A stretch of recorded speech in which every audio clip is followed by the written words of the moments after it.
àwa yóò bá Muhammad wọlé ọlá. Ọlọ́run á jẹ́ ká bá Muhammad wọlé ọlá. Àmì ẹ̀ pọ̀ ṣùgbọ́n àmì nìkan ò rán o. Ànábì ti sọ pé ẹni tó bá nífẹ̀ẹ́ ṣe sí òun yóò fẹ́ràn òun, ẹni tó bá sì ti fẹ́ràn òun náà ni yóò bá òun wọnú ọgbà àlùjánnà onídẹ̀ra. Kí wá làwọn ìṣesí Ànábì gan-an lè tó wọlé ọlá dálé lórí. Wọlé ọlá ẹ pàdé Imam Kamorudeen Àjàlá àti àwọn gbajúgbajà dáńtó onímọ̀ ìjìnlẹ̀ àfáà tá a máa gbà lálejò ní gbogbo ọjọ́ ọ̀sẹ̀. Sunday aago 10 sí 10 àbọ̀ àárọ̀ làǹfààní ètò wọlé ọlá yóò máa gorí afẹ́fẹ́ ní MITV Muri International Television. Wọlé ọlá 10 to 10:30 a.m. every Sunday. Wọlé ọlá àwòkọ́ṣe tó dára jùlọ fún gbogbo ẹ̀dá lára Ànábì ló wà.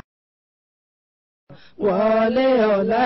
àwa yóò bá Muhammad wọlé ọlá. Ọlọ́run á jẹ́ ká bá Muhammad wọlé ọlá. Àmì ẹ̀ pọ̀ ṣùgbọ́n àmì nìkan ò rán o. Ànábì ti sọ pé ẹni tó bá nífẹ̀ẹ́ ṣe sí òun yóò fẹ́ràn òun, ẹni tó bá sì ti fẹ́ràn òun náà ni yóò bá òun wọnú ọgbà àlùjánnà onídẹ̀ra. Kí wá làwọn ìṣesí Ànábì gan-an lè tó wọlé ọlá dálé lórí. Wọlé ọlá ẹ pàdé Imam Kamorudeen Àjàlá àti àwọn gbajúgbajà dáńtó onímọ̀ ìjìnlẹ̀ àfáà tá a máa gbà lálejò ní gbogbo ọjọ́ ọ̀sẹ̀. Sunday aago 10 sí 10 àbọ̀ àárọ̀ làǹfààní ètò wọlé ọlá yóò máa gorí afẹ́fẹ́ ní MITV Muri International Television. Wọlé ọlá 10 to 10:30 a.m. every Sunday. Wọlé ọlá àwòkọ́ṣe tó dára jùlọ fún gbogbo ẹ̀dá lára Ànábì ló wà.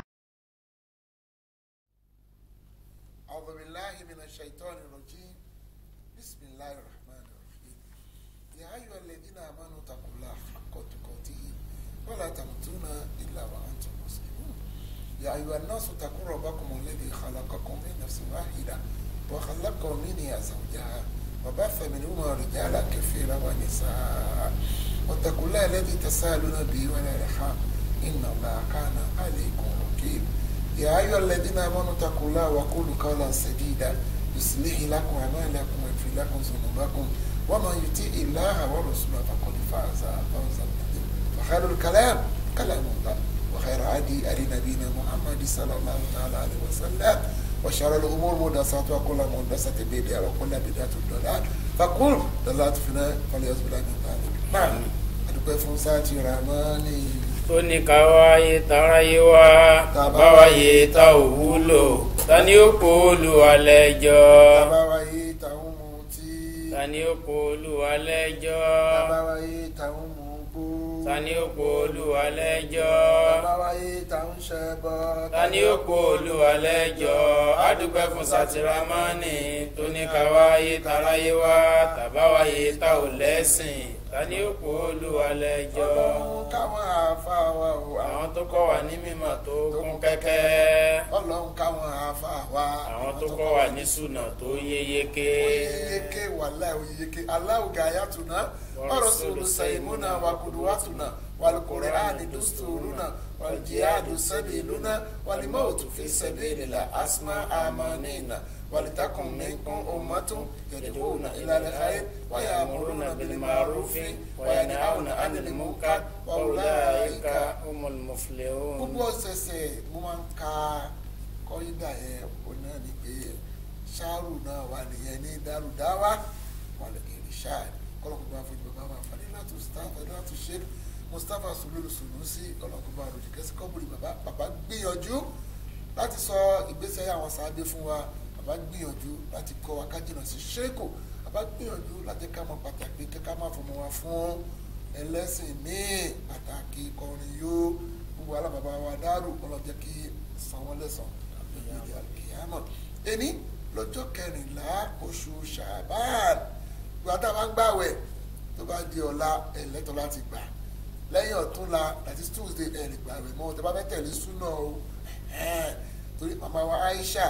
ó ní oṣù tí Ànábì máa ń gbààwẹ̀ jù nínú Ṣàbáàn ni tó bá ti wá pé 15 Ànábì ló ṣe kéde kò ní gbà ẹ̀mọ́ lẹ́ni tó múra lẹ̀ fún Ramadan ìmúra lẹ̀ fún Ramadan òun náà la fẹ́ sọ lẹ́nìí. Today is 14th of Sha'ban and according to the sunnah of the Prophet sallam reported by Sayyidat Aisha radiyallahu ta'ala anha, he said there is no month the sallam fast most is the month of Sha'ban, but when Sha'ban reached the middle, that 15th of Sha'ban, he will stop fasting, preparing for Ramadan. So today we are going to discuss preparation for month of Ramadan, the month of blessing, the month of forgiveness, and the month of prayer. Kọlọba jẹ́ kí gbogbo aláyọ̀ àlàáfíà ó tẹ̀lé tá a máa ń kọrin ìbá ní ọ̀rẹ́ Mariaba bika ya Ramadan, Mariaba bika ya Ramadan, مرحبا بك يا رمضان مرحبا بك يا رمضان. báwo lẹ máa rọra oṣù Ramadan, báwo lẹ máa rọra oṣù àpọ́nlé, báwo lẹ máa rọra oṣù ìyọ́nú,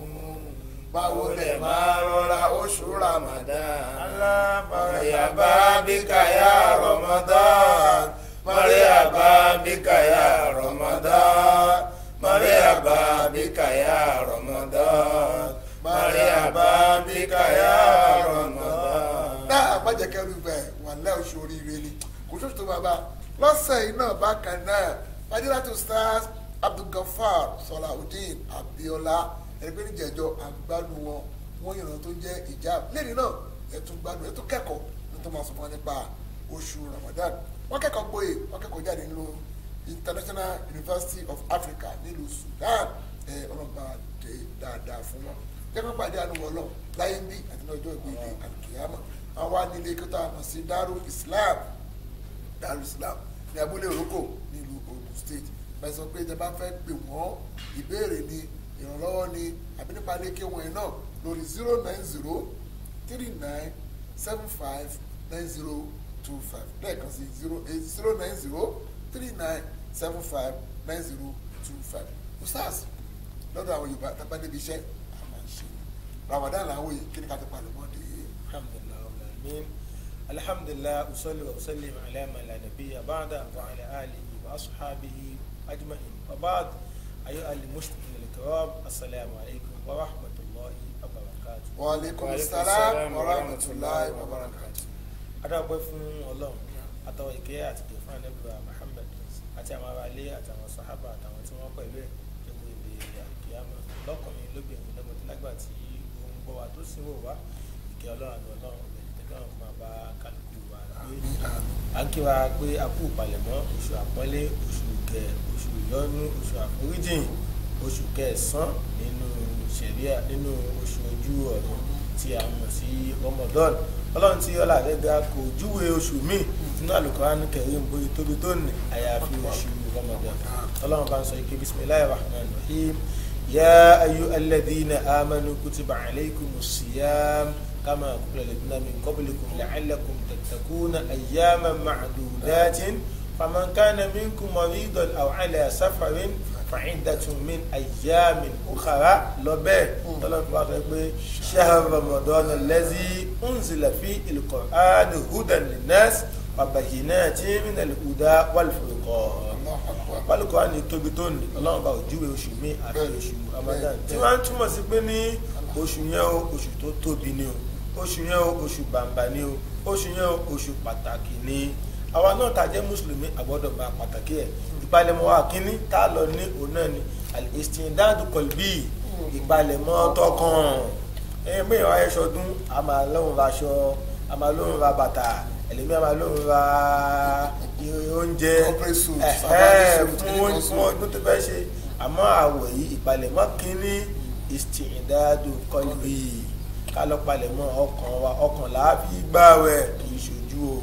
ọkàn láfi gbààwẹ̀ kì í ṣara o. Ànábì wa Muhammad sallallahu alaihi wasallam pé man sama Ramadan imanan wa ihtisaban ghufira lahu ma taqaddama min dhanbihi. Ẹni tó bá gbààwẹ̀ Ramadan ní ti ìgbàgbọ́ àti ìfihàn kan ojú rere Ọlọ́run ọba gbogbo ṣẹ̀ṣẹ̀ tó bá ṣẹ̀ Ọlọ́run ọba láàánú yóò yááfì ẹ̀. Nítorí bẹ́ẹ̀ ìpalẹ̀mọ́ kínní ìpalẹ̀mọ́ tọkàn ni o. Bákan náà ẹlẹ́ẹ̀kejì náà ìpalẹ̀mọ́ wa náà ní ìpalẹ̀mọ́ tó ń jẹ náà pẹ̀lú at least afẹ́gbàwẹ̀ náà a ní láti ìpalẹ̀mọ́ pé kí là á jẹ kí là á ṣe ìpalẹ̀mọ́ sọ fún wa pé tasaharu ẹ jẹ sàárì fàyìnàfi sahuri báraka sàárì jíjẹ ní àlùbáríkà mẹ́mẹ́ so àǹfààní wà pé káwọn náà palẹ̀mọ́ kankan tó wá túmọ̀ sí pé ní àwọn tọ́lọ́run bá kẹ́ àwọn olówó tí wọ́n kẹ́ tẹ́ pẹ́lẹ́mìn tó bá ṣe ná millions kò tí mọ̀ pé òun tí ì ná kankan àwọn mùsùlùmí tí wọ́n fẹ́ gbà rẹ̀ tí wọ́n nìkan tí wọ́n jẹ́ òjòwò tí ó dọ́wọ́ kálukú wá káwọn wọn lọ́wọ́ o innama nut'imukum liwajhi Allah la nuridu minkum jaza'an wala shukura káwọn wọn lọ́wọ́ nítorí Allah àtọ́rẹ́ tó gbà rẹ̀ tó ṣe kọ́ wọn tó fẹ́ jẹ náà gan àdánwò ní fún káwa fún un lọ́wọ́ àǹfààní káwa ràn lọ́wọ́ tàbá ṣe bẹ́ẹ̀ náà Ọlọ́run máa àfihàn ní ẹ̀san tó pọ̀ dẹ̀ lára apá náà palẹ̀ mọ́ náà bákan náà ìpalẹ̀mọ́ mi tá a tún lọ ṣe òun náà ni pé báwo la ṣe máa ń mú àwẹ̀ ẹbí sọ fún wa náà àdìsí pé súnmù lèrò yàtì yìí fìtírù lèrò yàtì fàyíǹgùn màálẹ́ ìgùn àkúndà sàlásàlá sí ìnà ṣàbáyà ẹ mú ẹgbà àwẹ̀ pẹ̀lú pé rí oṣù ẹ sì túnú pẹ̀lú pé rí oṣù rírí ló ṣáájú bá àti gba àwẹ̀ ṣe pé ẹnìkan sọ ẹnìkan nú tàbá ti rí oṣù àmọ́ àgbà rẹ̀ àwa bóṣù nìyẹn ṣàṣàbáni wa àáká tó bá ti pé 30 ọjọ́ kejì lábàá bẹ̀rẹ̀ àwẹ̀ yìí ká lọ́mọ yìí pé iṣẹ́ olóore ni o iṣẹ́ ládá ni o ẹlòmíì alóhùn ògbà rẹ̀ kìlẹ̀ sí kankan tó kọlù lákàndá òhùn ògbà rẹ̀ ìyà ló ń kọ lẹ́tà sí o torí pé àwẹ̀ yìí ọ̀kan pàtàkì nínú àwọn fárúdù wa nínú ọ̀ràn Islam ni ó wà tí a máa gbọ́ lẹ́nu Jibrilu tó ń bèèrè láàrin ìpè kí náà ń pè ní Islam akhbirna anil Islam ó ní al-Islam an tu'mina billah nígbà tó máa dáhùn ó ní wa tasumu Ramadan kó tún wá gba àwẹ̀ Ramadan Ọlọ́run bá júwé ẹ̀ fún wa náà pé ayyaman ma'dudati àwẹ̀ ta ní ẹgbà yìí ó ló ń kà ó lọ́jọ́ ó fẹ́ tó nísìnyí tí ó kú ń bẹ̀ ẹni tó bá wá gbà yóò ní ọ̀pọ̀lọpọ̀ ẹ̀san tó pọ̀ ẹni tí ò bá gbà ńkọ́ ìyà ló ń kọ lẹ́tà sí kí wọ́n ti àdéṣe kan tọ́lẹ̀ sọ pé ọ̀sọ́mọ̀ yawman fi sabilillah ba'ada Allahu wajhahu anin nar 70 kharifa ẹni tó bá gbà ọjọ́ kan torí tọ́lọ́run bá gbójú ẹ̀ jìnnà sí iná fódìdí 70 kharifa ọdún 70 ọlọ́run fi káàpẹ́ tó wá gbà rẹ̀ fódìdí 30 days ìpalẹ̀mọ́ ńláńlá tí a máa ṣe eléyìí ọmọ yu'azzim sha'a'irallah fàyínà àbútẹ́kọ̀ọ́ ìkùlù ẹni tó bá ń pàtàkì tó bá ń gbé lárugẹ àwọn òfin ọlọ́run nínú àwọn ọjọ́ ọlọ́run àwọn òfin ọlọ́run ọ̀nà nìyí tí ó ń bọ̀ yìí àmọ̀dáni ó kúrò ní kílódé ní àjẹ́ kó kálukú mọ̀ pé nǹkan ti dé sọ́dọ̀ àwọn mùsùlùmí oṣù ti dé níbi ìpalẹ̀mọ́ wa ìpalẹ̀mọ́ ti polongo ìpalẹ̀mọ́ ti ọkàn ìpalẹ̀mọ́ ti náwó ìpalẹ̀mọ́ ti nára bákan náà ìrun kíkí tẹ́lẹ̀ náà ìrun ṣàìdé pẹ̀lú Ramadan ìrun ń bẹ àwẹ̀ náà sì ń bẹ ìrun sì ń bẹ nínú àwẹ̀ ẹrẹ́lẹ́mìí tó bá ti dá ìbá ìdí aṣámúkè ní àbá aṣámúkè kẹta lẹ́lẹ́kẹ̀rẹ́ báyìí àníbi mọ́ ẹni ẹ náà ń tọrọ ẹ̀jẹ̀ ni o àdàbí sọ pé man qama Ramadana imanan wahtisaban ghufira lahu ma taqaddama min dhanbihi ẹni tó bá dìde dúró fún òru Ramadan ní ti ìgbàgbọ́ nítorí ìmánì Ọlọ́run máa foríjì tó túmọ̀ sí pé ní kìyàmù léèlì wa àníṣọ̀lẹ̀ ẹjẹ́ àwọ́jú oṣù kan yìí náà ni kádẹ̀ má lọ tò lẹ́yìn àwọn ìmáàmù tí wọ́n sáré mọ́ kírun kíákíá fún wa. ìbá pè ní mádùú ṣọgbà ṣé èèyàn dáadáa ní ìlú ṣọgbà ó sì dá báwọn náà. ó mú kọkọ ló ṣọgbà. àkọ́kọ́ ayàkọ́wá nìkan adẹ̀ lọ òkú ẹ̀mọ́jẹ̀ ká tún ṣe yẹn náà wọ́n ń parí kọ́ránì láwọn òbòmíì kọ́ránì méjì nínú àwẹ̀ wọ́n dẹ̀ fi ń gba nǹkan tó pọ̀ ọ̀dọ̀ lọ́wọ́ káwọn ti pé àyà tó gbẹ̀yìn àyà kọ́ránì tọ́lọ́mí sọ̀rọ̀ pa àwẹ̀ yìí àyà àdúrà ló tẹ̀lé wáyídà sáàlàkà ìbáàdì ẹni fáyínì kọ̀ríbùn àtọ́lọ́ sọ àyẹ̀tọ́ ọlọ́wọ́ á fi àdúrà túmọ̀ sí pé ní àdúrà tó ní ìbáṣe tó pọ̀ pẹ̀lú ààwẹ̀ agbáyẹ̀tọ́ bá tún bẹ lọ́hùn ọlọ́run máa sọ wá ní ẹsẹ̀ ìpá fífáyé pẹ̀kun òun náà tún ní iṣẹ́ ìfìtọ́rù fáwọn mùsùlùmí nínú ààwẹ̀ odidi iṣẹ́ olóore tó pọ̀ ní o Ànábì náà sọ̀rọ̀ lópẹ̀ mọ̀ fàtọ̀rọ̀ sọ ìmọ̀ ẹni tó bá fàtọ̀rọ̀ mùsùlùmí ọlọ́run bó fún un ní ládàá láláì nígbà ládàá tiẹ̀ àtọ̀ àwọn ilẹ̀ lárúbáwá jazakumullahu khair nínú àwẹ̀ wọ́n mọ̀ pé yín ni ẹ wá sínú pẹ̀lú wa ẹ wá wọ́n mọ̀ bẹ́ẹ̀ ní Nàìjíríà ńkọ́ bàbá ń sínú ìyá ò gbọ́ ìyá ń sínú ọmọ ò mọ̀ ọ̀rẹ́ ń sínú ọ̀rẹ́ ò mọ̀ kálukú wa ń gbọ́ ẹnu ẹ mọ̀ jìká ṣe bẹ́ẹ̀ ẹ jẹ́ àgbìyànjú kànáà níta bá ṣe ń bẹ̀ ọlọ́run bá láàánú asanwó-alẹ́sàn pọ̀ níta bá ṣe ń bẹ̀ ọlọ́run asanwó-alẹ́sàn. For the benefit of non-Yoruba speaking, we are saying what are we going to prepare for Ramadan. Our start started by saying we should prepare our mind that we are entering into the holy month of Ramadan. He also said that from the beginning to the end of Quran is the only month that Ummah Allah mentioned, Shahru Ramadan. This to show you how important the month is. Now, he now said we do not start fasting until we sight the moon. And if the moon is not be sighted, we count our Shaban to be 30. So the second day is the first of Ramadan. Now, he said we should prepare the food to eat. Because Sassanam said, Tasahul, Benafisahul, Barakat. You must eat in the dawn, because there's a lot of blessing in it. So you should prepare food for yourself. If you are able, prepare food for your neighbor, for those who are praying together in different mosques. He also said that we should make sure that we wake up in the night. Though waking up in the night is supposed to be every day, but in the month of Ramadan, the reward is double.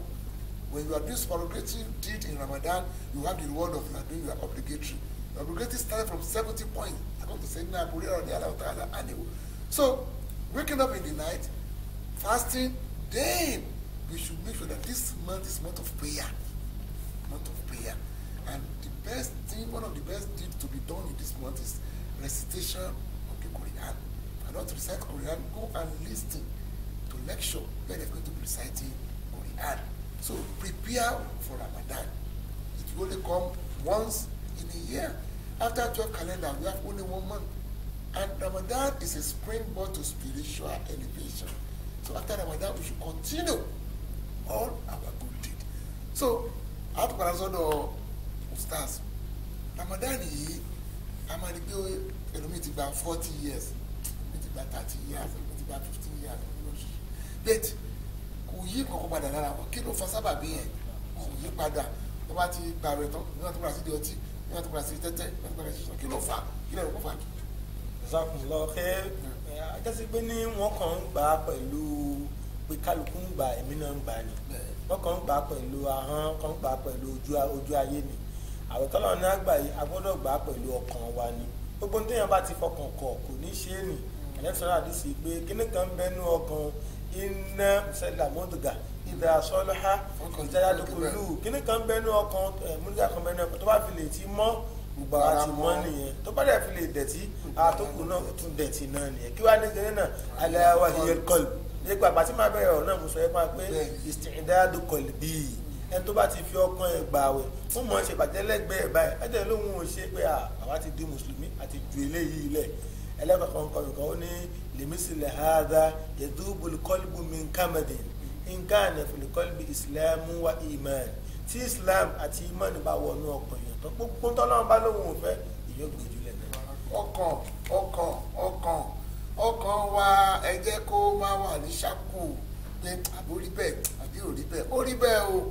a fẹ́ káfàwẹ̀ túnra wa ṣe ni káfàwẹ̀ túnra wa ṣe ni mo sọ nígbà tí mo wà ní super screen bá lọ sí program níbi 3:30 báyìí bá máa bí 4:30 ti máa ń padà bọ̀ àní jẹsàrẹ mọ́wọ́kọ̀ àwọn jẹsàrẹ ẹlòmíì tó bá fẹ́ ṣe báyìí gbóló máa fi ṣe kí ni ká wá pélé fún ti gbà àwọn ènìyàn mo fẹ́ sáré chip ọ̀rọ̀ professor abdulmajid dárúkọ professor abdulmajid alaro wọ́n ṣàlàyé ọ̀rọ̀ kan pé púpọ̀ àwọn èèyàn wọ́n máa ń kún fatwa bí obìnrin tó bá ń lóyún àbó bá ń tọmọ lọ́wọ́ kó máa bá láì ní o pé wọ́n tẹ̀ wá ní sọ ìdàkejì ọ̀rọ̀ wọn ní ṣàlàyé fún àwọn èèyàn ilẹ̀ so professor wípé àdìsí abdulhamid abbas ẹni bàbá òfàmì ló padà wá ṣàlàyé ọ̀rọ̀ ìdílé pé àmọ́ ní gbogbo ilẹ̀ yorùbá àti nàìjíríà kò tó máa sábà sọ ní ìdánilẹ́ lọ́dún yìí òun lóyún ọtún bọ̀ òun tọmọ ṣé òun wà nígbà yẹn rárá ni so ẹni náà bá padà sọ sí o so professor sọ pé abdulhamid abbas ló kọ́ sọ̀rọ̀ ìlà kọ̀kọ́ àmọ́ àfáà wa sẹ́dínà àdìbò nàbùtọ́lì wọ́n sọ pé wàjíbàn ni fún àtẹ̀tó tọmọ lọ́wọ́ àtẹ̀tó tó lóyún o wọ́n ní afọ àwọn ẹlẹ́ẹ̀kẹta abẹ́gbọ́n humor abẹ́ẹ̀kẹta sábẹ́ ni wọ́n tó sábẹ́ kékeré tó ju gbogbo afọ àyè lọ wọ́n sọ wípé tó yẹ pé aláboyún yẹn tó lóyún ìbẹ̀rù tó ń bà pé tó ń bá lóyún yìí àbí tó bá tọmọ lọ́wọ́ ó máa àfẹ́tì àlàáfíà tó wọ́n ní ìyẹn máa dá rẹ̀ padà ẹgbọ́ yìí ó máa dá rẹ̀ padà nígbà tó bá gbé àwẹ̀ tó lọ tán àmọ́ ká ní pé ń bẹ̀rù pé ọmọdé yóò lọ ní ẹ̀fẹ́tì nínú yín o àbí tó bá mú yàn dáadáa ọmọdé wa nífẹ̀ẹ́ tó wọ́n ní ààbọ̀ aláàárẹ̀ àdẹ̀tún gba ààwẹ̀ tó gbé méjì ní tiẹ̀ ṣe kí ni ló pín sí ń bẹ̀ ẹ wá pé wọ́n wá ní bàbá abúláàbù náà bá sọ pé fún ẹni tí ó rẹ̀ àbótọ́mọ lọ́wọ́ yẹn kó gba ààwẹ̀ yẹn wọ́n wá báyà pé ọlọ́ba ní kẹ́gbẹ́ ààwẹ̀ olófin wàá tà sómù àìrọ́lákùn pé kẹ́gbẹ́ ààwẹ̀ ló fi ní oore fún yín lọ so ìdájọ́ tó fẹsẹ̀ rinlẹ̀ nìyẹn o wọ́n tó rí pé olóyún tó bá ti bímọ tán ọdún kan lóyún kù náà wọn ní kó dà kó máa gbalẹ̀ kọ̀ọ̀kan torí pé wọ́n ní àdébí sọ pé ẹni tó bá mísàwé ọjọ́ kan kó fọdún lórí ọdún kan gbà padà kò lè ṣe kí ni ìdàbí sẹ́yìn màmá wa à ń sọ pé àìní almost ẹni ní 14 àbí so I don't lose 15 days so ẹni tẹ́ ẹ ṣe nǹkan oṣù ọjọ́ méje kódà ọ̀tẹ̀ dà bẹ́ẹ̀ ẹ lè tó wọ́n jùlọ ọdún mẹ́ẹ̀ẹ́dógún ní ọdún mẹ́ẹ̀ẹ́dógún náà kó máa ṣe kó máa kírun lọ kó máa fi kún sójú ara so mi lè pé rẹ̀ pọ̀ dáadáa ọlọ́jọ́ méje ọlọ́jọ́ márùn ẹjọ́ ẹ bẹ̀rẹ̀ sí dáwọ̀ ẹ̀yìn padà ń sìn yín ká tó bẹ̀rẹ̀ àwẹ̀ ọlọ́ọ̀bà ọ̀fẹ́ nìkankan láwẹ̀ ètò fún yín nìrun gbàdé bá wà ọ yẹn ló fún yín kò fún yín láwẹ̀ o ẹ má kí mísọ́nà kan tàn yín o ẹ má káfá kan tàn yín ṣé òun kankan lè gbé o so àwa ń sọ tí ẹ̀sìn sọ nìyẹn o ẹ tó ń tọmọ lọ́wọ́ àbòlò nínú mọ̀rídìí náà ni wọ́n kà wọ́n kún àlá ẹ tó máa sọ pé lórí wọ́n tó bá ṣàárẹ̀ fún àwọn canons mọ̀rídìí àwọn fàáyídà ó lè kálẹ̀ ẹ̀kọ́ yẹn kó dá padà wọ́n lọ́wọ́ ò fún yín ẹjọ́ kò fún yín àwọn tó ní kó má gbá àwẹ̀ mọ́ ni alágbogbo pápátá ẹlẹ́ẹ̀kejì ni pé tó kó má gbà ẹ̀rọ ni pé tó pé ó ní acute ulcer tó pé gbogbo ọgbọ̀dọ̀ máa jẹun láti irú yẹn sì lè máa bọ́ aláìní torí pé tó ṣe permanent ní òní temporary àmọ́ ìwọ́n tó ń tọ́mọ lọ́wọ́ temporary ni ìwọ́n tó lóyún temporary so sars ẹ sọ sí kó tó gbé apẹ àwọn àlejò wa wọlé. òun náà ni ibi ẹ ti ṣàlàyé fún ààyè náà gba àwọn tí wọ́n bá ní ìdí kan sí kejì tí wọn ò fi lè gbà rẹ̀ gbogbo náà kọ́ la bùn pátápátá o bí kì bá ṣe pé wọ́n mọ̀ bọ́ àwọn aláìní bákan náà táyọ̀ padà sí pa àlọ́ wọn á dá a padà ìyàwó Aisha radiyallahu ta'ala anha wọ́n ní kunna nahidu ala ahadi rasulillah fanu'mar bi qada'i siyam wala nu'mar bi qada'i salat àwa máa ń ṣe nǹkan àlejò láyé ànábì wa Muhammad wọ́n wá ní ká gba àwẹ̀ padà wọn ò kí ní ká gba ìrun padà tó pé ìrun òun ní tẹkran àmọ́ àwẹ̀ ayyaman ma'dudatin nítorí délé ìgbẹ́ni tó bá jẹ àwẹ̀ ẹlòmíín tó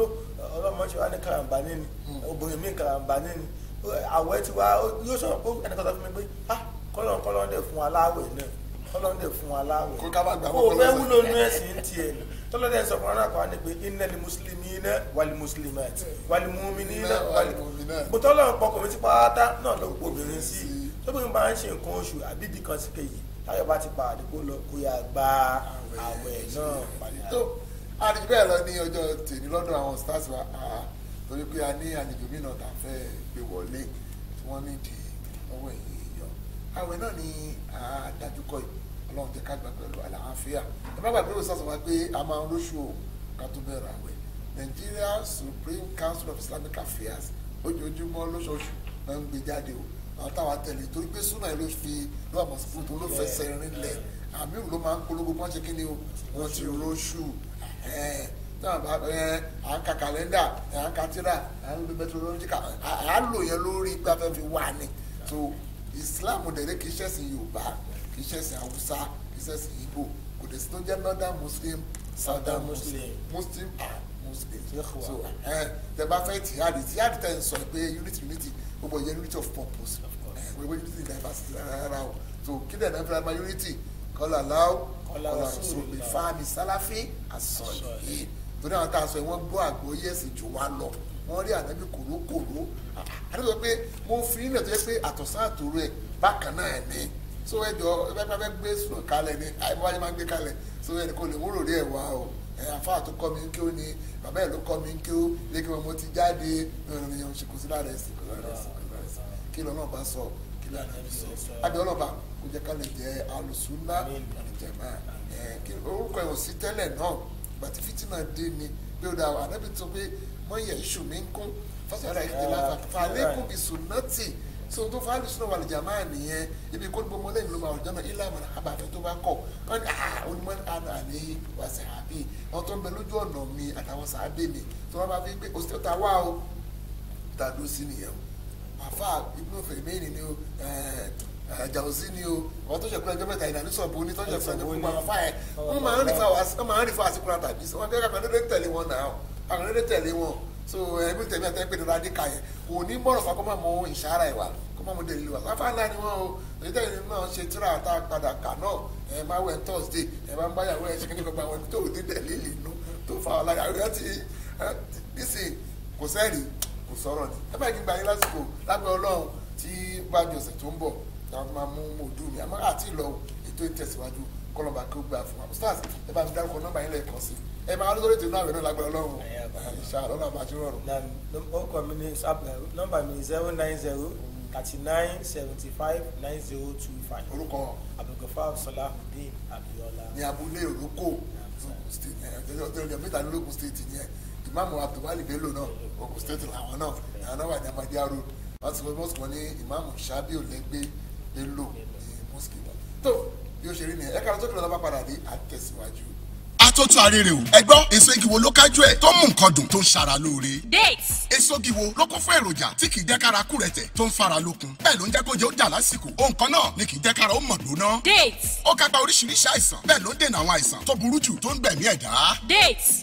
kí ni wọ́n ń pè bẹ́ẹ̀ dàbínù la mọ̀ sí àwa má rí di Elédùmarè tó o bá fẹ́ gbádùn ògì tíì kéè tó dùn tó ṣara lóore yàtọ̀ sí èyí tá a máa jẹ tán tọ̀pá bòmùṣu date syrup àti date powder ti wà lárọ̀ọ́wọ́tó ẹbí mi ò jẹ ṣúgà mọ́ date dájú ṣúgà lọ a lè bú sí ọbẹ̀ a lè bú sórí ẹ̀wà àbí irú oúnjẹ tí a bá fẹ́. Tọkùnrin tóbìnrin tọmọdé tàgbà ló nílò date syrup àti date powder. Láti mọ̀ nípa date èròjà oúnjẹ aṣaralóore tó dára púpọ̀ fún ọpọlọ ẹ lọ wo www.datenaturesupportlimited.com. Nature Support Nutrients Limited 21A Ọ̀làdìmẹ́jì Alao Street off Freedom Way Lekki Phase 1 Lagos Nigeria ló gbé jáde. Ẹ pè wọ́n sórí 08148617894 tàbí 08063700799. Date syrup and powder oúnjẹ tó dàbí òògùn fún àlàáfíà pípé.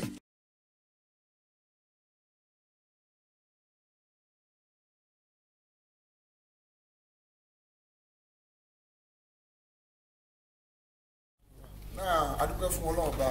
pé a tún padà wá sí ojú ìwòran yín ẹ̀yin náà ni onísábàbí nínú Al-Qur'an Karim wọn bá sọ pé àátọ́ àfọláyé tòdì ọ̀nà fìtúfìkó fi sabilillah ẹ̀yin náà lọ́n bá pè pé kẹ́dá sí ọ̀rọ̀ ọ̀tọ̀ lọ́hùn àwọn léde kì í ṣe mọ́ṣáláṣí la fẹ́ sọ̀rọ̀ nípa rẹ̀ bàbá mi tí wọ́n bẹ ní ọwọ́ ọ̀tún mi bàbá kí orúkọ tọ̀dọ̀ yín sà. orúkọ mi ni Babátúndé Oyèyẹmí. Babátúndé Oyèyẹmí afáàlọ́ yẹn kọ́ Abdulrasheed Habib. Wọ́n fi fọ́nrán kan wá ní ilé agbára so tí a bá ti wo fọ́nrán yẹn tán àmọ́ mo ta fẹ́ sọ náà ni pé ẹ̀ka kó fọ́nrán yẹn náà ká tó wá padà wá. Atótó arére o ẹgbọ́ èso igi wo ló kájú ẹ̀ tó mú nǹkan dùn tó ń ṣara lóore. Dates. Èso igi wo ló kún fún èròjà tí kì í jẹ́ kára kú rẹ̀tẹ̀ tó ń fara lókun bẹ́ẹ̀ ló ń jẹ́ kó jẹ́ ó dà lásìkò ohun kan náà ni kì í jẹ́ kára ó mọ̀ gbóná. Dates. Ó kápá oríṣiríṣi àìsàn bẹ́ẹ̀ ló ń dènà àwọn àìsàn tó burú jù tó ń gbẹ̀mí ẹ̀dá. Dates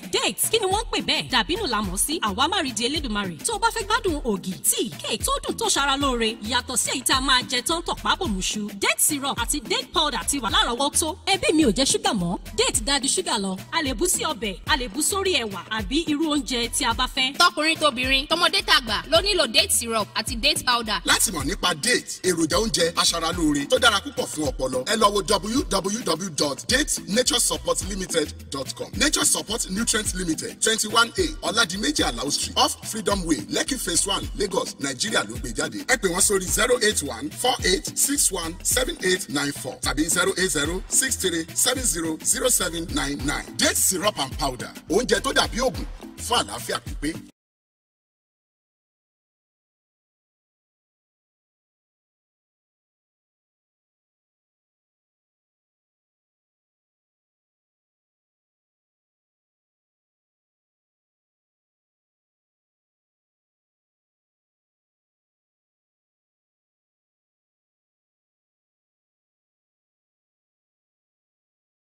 lẹ́rù lẹ́lẹ́mí àti padà dé ẹ̀yin náà ti bá wa wo fọ́nrán yẹn bàbá kí lè fẹ́ kọ́ ṣe fún tí wọ́n rí yẹn. ìrànlọ́wọ́ la fẹ́ sà. ọwọ́ kí ló ṣe ọmọ yẹn gangan ẹ̀dá àfàlùmọ́ ẹ̀ lè ṣàlàyé ìkókó. kánsà ló ṣe ó ti lo oṣù mẹ́ta ní ìṣèṣìbàdàn owó tá a dẹ̀ ti ná lọ bí 1.something million àwọn àdìchájẹ ó wálé kò tún ju kò lójú oṣù kan àbọ̀lé ló wá tún jẹun bá oúnjẹ tó ń gbé ó ti padà sọ̀hún sí. oúnjẹ gbàgbó jáde. etí so àtúntì gbé padà sí usage nígbàdàn sí oṣù abẹ́ǹsì so ìrànlọ́wọ́ la fẹ́ sí. stars ẹ bá sọ wọn ara lé ntí ẹ gba àwọn ọmọ Nàìjíríà níyànjú ni kán bá wa dá sí tó bí èlò ló máa tó báyìí bí èlò ló máa tó báyìí. gbogbo ní tí Ọlọ́run bá fún olúkálùkù náà ní kọ́lọ́run tó bá fi wọ́n lọ́wọ́ ọ̀dà wọ́n gbọ́dọ̀ ní àkáǹtì máa sẹ́ndì owó sí i. àkáǹtì máa sẹ́ndì ẹ̀ sí Oyèyẹmí Babátúndé. Oyèyẹmí Babátúndé. 00 00 55 55 85 68 68 04 04. lẹ́ẹ̀kan sí 00 55 55 85 85 68 04. Oyeyemi Babatunde Diamond Bank, which is Access Bank now. Access Bank. So please for those who are watching this program, we want you to help this brother. He has cancer. He has spent a lot of million, and he has been referred back to UCH. Whenever he's eating, the food is coming out from his ear. That's very, very terrible. So we believe that nothing impossible for Allah. So whatever that you have, no matter how big or small it is, please send it to Oyeyemi Babatunde, the Access Bank. The number is on the screen. You can see the number. And if you don't know the number, please kindly call me on 00 233 64 653. The brother is in dire need of your support. And Sasalam said, if you help a brother on the resurrection, Allah is going to help you. And I'm going to say, Arawa, maybe Romo, Nakije Lowo, Unoma, everywhere, or one Batuna Bana, Anakij Lowo. So, Nigeria, you know, the one in your bank, so what else we could suffer and bed, you don't do it alone. You can buy a college in your money, because all about the show. Àdàgbà ọlọ́mọ ní sọ àkọkalẹ̀ kó máa sọ ìwòsàn rẹ̀ kó lọ́jọ́ kó rí ìwòsàn abẹ́lẹ̀ kan sí ẹ̀bá wa dá sí èyí lójú àánú mọ́ṣáláṣí ni o ẹgbẹ́ ni o aládàáni náà ni o ẹ̀bá àfọwọ́ sí àkáǹtì yẹn ẹ tó dárúkọ àkáǹtì ẹlẹ́kan sísà Oyeyemi Babatunde nọ́mbà 00 55 85 68 04 tó bí ó ṣe rí ni ustaz wa àwọn ẹ̀fẹ́ yìí náà bàbá ọlọ́run jẹ́ kí ọmọ náà ní àlàáfíà ẹni fojú sunkún ẹni fọwọ́ gbé sí bẹ́ẹ̀ náà tẹ́ ń gbọ́ àní fojú sunkún ọmọ àdéhùn fọwọ́ gbé ọmọ wa sí. ẹ má gbàgbé pé a sọ pé ènìyàn lọ́jọ́ 14 oṣù Ṣàbáàn lẹ́yìn ọ̀la Monday ẹ̀lẹ́gbàrẹ́ Monday kú àtẹ́lẹ̀ náà so àlùbí wọn bá pé ṣé àlùmọ́ àgbà Monday and Thursday wà ní alánàbì tó mẹ́sìn wà ànábì máa ń sinmi ẹ má jẹ́ ká dá gbogbo ẹ̀rú papọ̀ jàre torí kí ẹ bá lọ ní ìmí láti gba Ramadan kò dáa o so ẹ sinmi gbàdánù kọ́ bẹ̀rẹ̀ yìí mọ́ ni àwọn ẹnẹ́tì la máa ń gbà àgbàlagbà 30 Ṣàbáàn 30 Ramadan 30 a ní kò rí bẹ́ẹ̀ o ànábì ní àwẹ̀ tó tiẹ̀ wá dáa jù ànábì Dáúdà agbára ẹjọ́ kan àsinmi ẹjọ́ kan abẹ́ ọlọ́ba má fi lè ṣe àṣemọ́ fún wa àtàwa àtẹ̀yìn náà abẹ́rẹ́ Ramadan pẹ̀lú alhamdulilayi abẹ́rẹ́ pẹ̀lú bisimilayi adẹ́parẹ́ pẹ̀lú alhamdulilayi aláàjì wa Ibrahim ọlásùnkàn kásùmù sọ́dọ̀ àti ìtọ́kùn kásùmù tán ni mọ́lú petrol àti kéde bakery ọ̀nà sí olùgbọ̀wọ́ ti ọ̀sẹ̀ yìí abẹ́rẹ́ ọmọ máfi lè ṣàṣemọ́ fáwọn náà àtàwa àtẹ̀yìn ọlọ́yẹ kábà nábì wọlé ọ̀la kábà wọlé ọ̀la akọ̀lé kálẹ̀ àdá wàsàfúnlá àlewàlà kan ìnàláha káfíńrò